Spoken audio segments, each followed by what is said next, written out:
পশ্চিমবঙ্গ সরকারের জনপ্রিয় প্রকল্প দুয়ারে সরকার ক্যাম্প ফের গোটা রাজ্য জুড়ে বসছে। 24শে জানুয়ারি থেকে 1লা ফেব্রুয়ারির মধ্যে এই ক্যাম্পগুলো বসবে। এই 24শে জানুয়ারি থেকে 1লা ফেব্রুয়ারির মধ্যে যে ক্যাম্পগুলো বসবে, আপনার এলাকায় অথবা আপনাদের গ্রামে অথবা আপনাদের ওয়ার্ডে কবে কোথায় সেই ক্যাম্পগুলো বসবে, সেই লিস্টগুলো আপনারা হাতে থাকা মোবাইলের মাধ্যমে চেক করে নিতে পারবেন। সেটা কিভাবে চেক করবেন সেটাও কিন্তু আজকে এই ভিডিওর মাধ্যমে জানিয়ে দিচ্ছি। তাছাড়াও এবারে 2025 সালের প্রথম দুয়ারে সরকার ক্যাম্পে মোট 37টি পরিষেবা পেয়ে যাচ্ছেন। এই 37টি পরিষেবার মধ্যে কোন কোন নতুন পরিষেবা রয়েছে বিস্তারিত কিন্তু আপনারা জানতে পারবেন।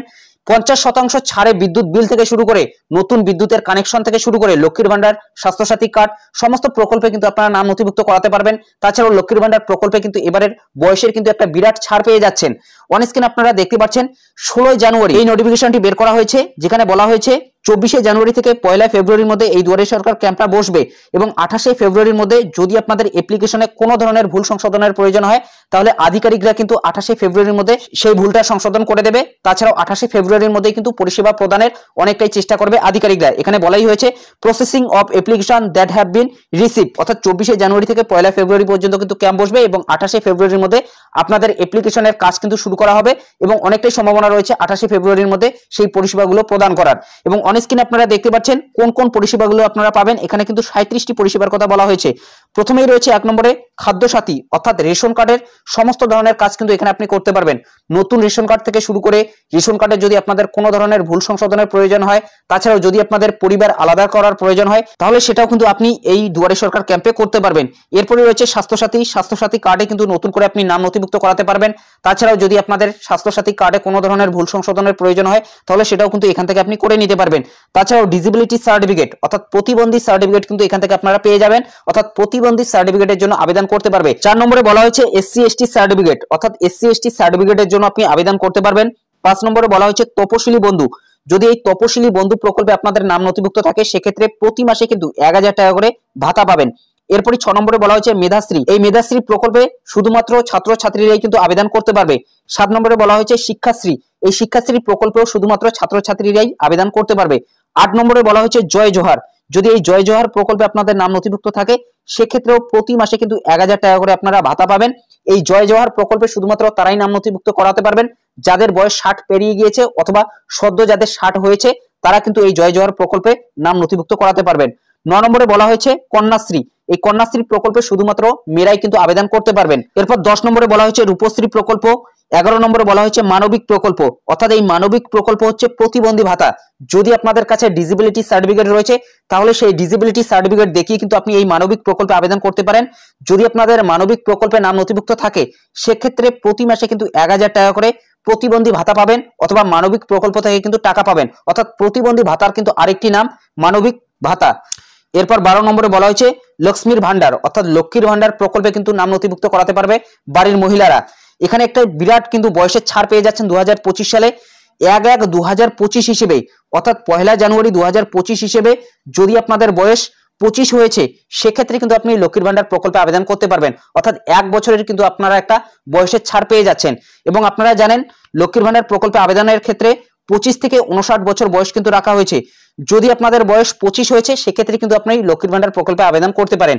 এবং এই 2025 সালে 1 বছরের কিন্তু একটা বয়সের ছাড় পেয়ে যাচ্ছেন 2024 এর তুলনায়, অর্থাৎ 1/1/2025 হিসেবে 1লা জানুয়ারি 2025 হিসেবে যদি আপনাদের বয়স 25 বছর হয়েছে সেক্ষেত্রে কিন্তু আপনি লক্ষ্মীর ভান্ডার প্রকল্পে আবেদন করতে পারেন এবং লক্ষ্মীর ভান্ডার প্রকল্প থেকে সুবিধা পাবেন। অর্থাৎ যারা অন্যান্য শ্রেণীর অথবা ওবিসি কাস্টের মধ্যে রয়েছেন আপনারা কিন্তু 1000 টাকা করে পাবেন এবং যারা SC অথবা ST সার্টিফিকেট দিয়ে আবেদন করবেন সেক্ষেত্রে আপনারা কিন্তু 1200 টাকা করে প্রতি মাসে পাবেন। এবং এই লক্ষ্মীর ভান্ডার প্রকল্পে আবারও জানিয়ে দিচ্ছি যাদের বয়স 1লা জানুয়ারি 2025 হিসেবে 25 বছর হয়েছে আপনারা কিন্তু এবারে দুয়ারে সরকার ক্যাম্পে গিয়ে আবেদন করতে পারবেন, অর্থাৎ 2024 এর তুলনায় 1 বছরের কিন্তু আপনারা বয়সের ছাড় পেয়ে যাচ্ছেন। এরপর 13 নম্বরে বলা হয়েছে উইডো পেনশন, বিধবা ভাতার জন্য আবেদন করতে পারবেন। যদি বিধবা ভাতাতে আপনাদের নাম নথিভুক্ত থাকে সেক্ষেত্রে কিন্তু 1000 টাকা করে আপনারা পাবেন। এরপর ওল্ড এজ পেনশন, অর্থাৎ বার্ধক্য ভাতা অথবা বৃদ্ধ ভাতাতে কিন্তু আবেদন করতে পারবে 60 বছর অথবা তার বেশি বয়সের যে কোনো পুরুষ অথবা মহিলা, অর্থাৎ যে কেউ কিন্তু এই 60 বছর বয়স পেরিয়ে গেলেই এই ওল্ড এজ পেনশনে আবেদন করতে পারে। এবং ওল্ড এজ পেনশন অর্থাৎ বৃদ্ধ ভাতা অথবা বার্ধক্য ভাতাতে যদি আপনাদের নাম নথিভুক্ত থাকে সেক্ষেত্রে প্রতি মাসে কিন্তু 1000 টাকা করে ভাতা পাবেন। এরপর কৃষক বন্ধু প্রকল্প, কৃষক বন্ধু প্রকল্পে কিন্তু কৃষকরাই আবেদন করতে পারবে। দলিল দিয়েও কিন্তু আপনি কৃষক বন্ধু প্রকল্পে আবেদন করতে পারবেন। তাছাড়াও কম্পিউটার খতিয়ান দিয়েও কিন্তু আপনি কৃষক বন্ধু প্রকল্পে আবেদন করতে পারবেন এবং কোনো ধরনের কিন্তু ন্যূনতম জমির এখানে প্রয়োজন নেই। যদি আপনার 1 শতক চাষযোগ্য জমি থাকে সেক্ষেত্রেও কিন্তু আপনি এই কৃষক বন্ধু প্রকল্পে আবেদন করতে পারবেন এবং বছরের সর্বোচ্চ 10,000 টাকা পর্যন্ত কিন্তু আপনারা পেতে পারেন এবং জমি হিসেবে কিন্তু এই 10,000 টাকাটা দেওয়া হয় এবং দুটি কিস্তিতে এই টাকা দেওয়া হয়, একটি খরিফ মৌসুমের শুরুতে এবং আরেকটি রবি মৌসুমের শুরুতে। যদি আপনি একজন কৃষক হয়ে থাকেন সেক্ষেত্রে আপনি কৃষক বন্ধু প্রকল্পে আবেদন করতে পারেন। এরপরে রয়েছে কেসিসি অর্থাৎ কিষাণ ক্রেডিট কার্ডের জন্য আপনি আবেদন করতে পারেন। এটা শুধুমাত্র কিন্তু এগ্রিকালচার অর্থাৎ যারা চাষবাসের সাথে যুক্ত রয়েছে তারা কিন্তু এই কেসিসির জন্য আবেদন করতে পারে। এরপর 17 নম্বর রয়েছে এগ্রিকালচার ইনফ্রাস্ট্রাকচার ফান্ড অর্থাৎ এগ্রিকালচারের ক্ষেত্রে কিন্তু এটি। এরপরে রয়েছে বাংলা কৃষি সেচ যোজনা বিকেএসওয়াই অর্থাৎ বাংলা কৃষি সেচ যোজনা, সেখানেও কিন্তু আপনারা নাম নথিভুক্ত করাতে পারেন। এরপরে রয়েছে financial assistant for purchase of farm machinery অর্থাৎ আপনারা কিন্তু অর্ধেক দামে কৃষি যন্ত্রপাতি ক্রয় করতে পারেন, সেটাও কিন্তু এখানে রয়েছে অর্থাৎ 3টি কিন্তু কৃষি ক্ষেত্রে এখানে উল্লেখ করা রয়েছে। এরপর 20 নম্বরে বলা হয়েছে ঐক্যশ্রী, শুধুমাত্র ছাত্রছাত্রীরা এই প্রকল্পে আবেদন করতে পারে। 21 নম্বরে স্টুডেন্ট ক্রেডিট কার্ড, এখানেও শুধুমাত্র ছাত্রছাত্রীরা আবেদন করতে পারে।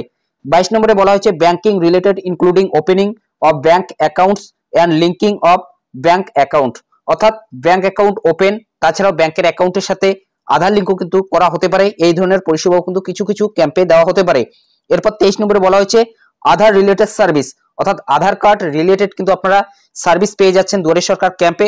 কিছু কিছু ক্যাম্পে কিন্তু এই সার্ভিসগুলো পাবেন অর্থাৎ নতুন আধার কার্ড থেকে শুরু করে আধার কার্ডের সাথে মোবাইল নম্বর লিঙ্ক, এই ধরনের পরিষেবা কিন্তু কিছু কিছু ক্যাম্পে আপনারা পাবেন। 24 নম্বরে বলা হয়েছে mutation of agricultural land and minor correction of land records অর্থাৎ জমির রেকর্ডের ছোটখাটো কিন্তু আপনারা ভুল সংশোধন করতে পারেন। তাছাড়াও জমির কিন্তু আপনারা মিউটেশনও করতে পারেন এই দুয়ারে সরকার ক্যাম্পে অথবা মিউটেশনের জন্য কিন্তু আপনারা আবেদন করতে পারেন। এরপর 25 নম্বরে পাট্টা অ্যাপ্লিকেশন অর্থাৎ পাট্টার জন্য কিন্তু আপনারা আবেদন করতে পারেন। এরপর 26 নম্বরে বলা হয়েছে বিনামূল্যে সামাজিক সুরক্ষা যোজনা, এই প্রকল্পেও কিন্তু আপনারা নাম নথিভুক্ত করাতে পারেন। রেজিস্ট্রেশন অফ মাইগ্রেন্ট ওয়ার্কার অর্থাৎ পরিযায়ী শ্রমিকরা কিন্তু আবেদন করতে পারে। মৎস্যজীবী ক্রেডিট কার্ডের জন্য আবেদন করতে পারেন। রেজিস্ট্রেশন অফ ফিশারম্যান অর্থাৎ যারা মৎস্যজীবী রয়েছেন তারা কিন্তু রেজিস্ট্রেশন করতে পারেন কেসিসি এআরডি। 31 নম্বরে রয়েছে আর্টিসান ওয়েভার রেজিস্ট্রেশন অর্থাৎ কারিগর অথবা তাঁতিরা কিন্তু এখানে রেজিস্ট্রেশন করতে পারবে। 32 নম্বরে বলা হচ্ছে রেজিস্ট্রেশন অফ উদ্যম পোর্টাল অর্থাৎ উদ্যম পোর্টালে যে কেউ কিন্তু আবেদন করতে পারবে অর্থাৎ যাদের ছোটখাটো কোনো ধরনের বিজনেস রয়েছে তারা কিন্তু এই উদ্যম পোর্টালের মাধ্যমে রেজিস্ট্রেশন করে রেখে দিতে পারে। এরপরে রয়েছে ভবিষ্যৎ ক্রেডিট কার্ড, এই ভবিষ্যৎ ক্রেডিট কার্ডের জন্য কিন্তু আপনারা আবেদন করতে পারবেন। এসএইচজি ক্রেডিট লিঙ্কেজ অর্থাৎ যে সেলফ হেল্প গ্রুপগুলো রয়েছে তারা কিন্তু এখানে পরিষেবা পেয়ে যাবে। 35 নম্বরে বলা হয়েছে ইলেকট্রিসিটি ওয়েভার অর্থাৎ বিদ্যুৎ বিল কিন্তু মকুব হবে, 50% ছাড়ে কিন্তু আপনারা বিদ্যুৎ বিল জমা করতে পারবেন। 36 নম্বরে বলা হয়েছে ইলেকট্রিসিটি নিউ কানেকশন, নতুন কিন্তু আপনারা বিদ্যুতের সংযোগ নিতে পারবেন অথবা ইলেকট্রিসিটির কানেকশন কিন্তু নতুন করে আপনি আবেদন করতে পারবেন। 37 নম্বরে বলা হয়েছে mission for integrated development of horticulture MIDH অথবা রাষ্ট্রীয় কৃষি বিকাশ যোজনা, এই যে রাষ্ট্রীয় কৃষি বিকাশ যোজনা সেই প্রকল্পেও কিন্তু আপনারা আবেদন করতে পারবেন। Food processing industries and horticulture department থেকে কিন্তু এই যে প্রকল্প এই প্রকল্পগুলো রয়েছে। মূলত বুঝতেই পারছেন এই 37টি কিন্তু পরিষেবা আপনারা পেয়ে যাচ্ছেন দুয়ারে সরকার ক্যাম্পে, যা চলবে 24শে জানুয়ারি থেকে 1 ফেব্রুয়ারি পর্যন্ত।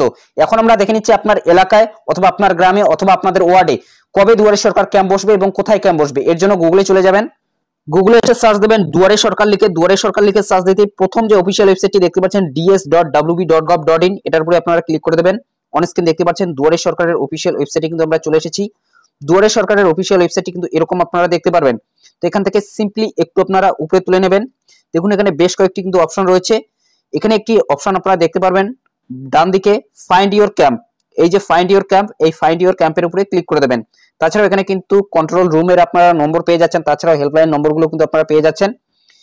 এই ফাইন্ড ইওর ক্যাম্পের উপরে আপনি যখন ক্লিক করে দেবেন এখানে রয়েছে আপকামিং ক্যাম্পস, এই আপকামিং ক্যাম্পসের উপরে কিন্তু ক্লিক করা থাকবে। এখান থেকে ডিস্ট্রিক্টটি আপনি সিলেক্ট করে নেবেন, আপনার যে ডিস্ট্রিক্ট হবে। এরপর এখান থেকে ব্লক অথবা লোকাল বডিটি সিলেক্ট করে নেবেন। তো এখান থেকে আমাদের ব্লকটি আমরা সিলেক্ট করে নিচ্ছি। এরপর এখান থেকে আপনাদের জিপি অথবা ওয়ার্ড যে কোনো একটি কিন্তু আপনাকে সিলেক্ট করে নিতে হবে। তো এখান থেকে আমাদের জিপিটি আমরা সিলেক্ট করে নিচ্ছি।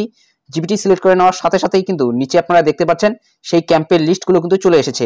অন স্ক্রিনে আপনারা দেখতে পাচ্ছেন মাথাভাঙ্গা 1 ব্লকের যে লিস্টগুলো সেই লিস্টগুলো কিন্তু এখানে চলে এসেছে। তো এখান থেকে কিন্তু খুব সহজে আপনি দেখে নিতে পারেন যে কত তারিখ আপনাদের ক্যাম্পগুলো বসবে এবং কোন জায়গায় সেই ক্যাম্পটি বসবে সেটাও কিন্তু এই ভেন্যুর জায়গায় আপনারা দেখতে পারবেন। তো দেখুন 24 তারিখ কিন্তু একটি ক্যাম্প বসবে, এরপর দেখতে পাচ্ছেন 24 তারিখ এবং সবগুলো দেখতে পাচ্ছেন কনভেনশনাল ক্যাম্প রয়েছে 25/1/2025। এরপর যদি আমরা উপরে তুলি, এরপর দেখতে পাচ্ছেন 28/1/2025 রয়েছে, এটাও কিন্তু কনভেনশনাল ক্যাম্প। এরপর এখানে দেখতে পাচ্ছেন 29 তারিখ, অর্থাৎ প্রায় কিন্তু প্রতিদিনই ক্যাম্প রয়েছে। তো এখান থেকে কিন্তু আপনি ক্যাম্পগুলো দেখে নিতে পারেন। তো এভাবেই খুব সহজে কিন্তু আপনি ক্যাম্পগুলো চেক করে নিতে পারেন। তো এটাই আপডেট দেওয়া ছিল। যদি ভিডিওটি ভালো লাগে একটি লাইক করে দেবেন, চ্যানেলে নতুন হলে চ্যানেলটি সাবস্ক্রাইব করে নিয়ে পাশে থাকা বেল আইকনটি প্রেস করে অল নোটিফিকেশনটি অন করে দেবেন। তো ভালো থাকবেন, সুস্থ থাকবেন, দেখা হচ্ছে নেক্সট ভিডিওতে।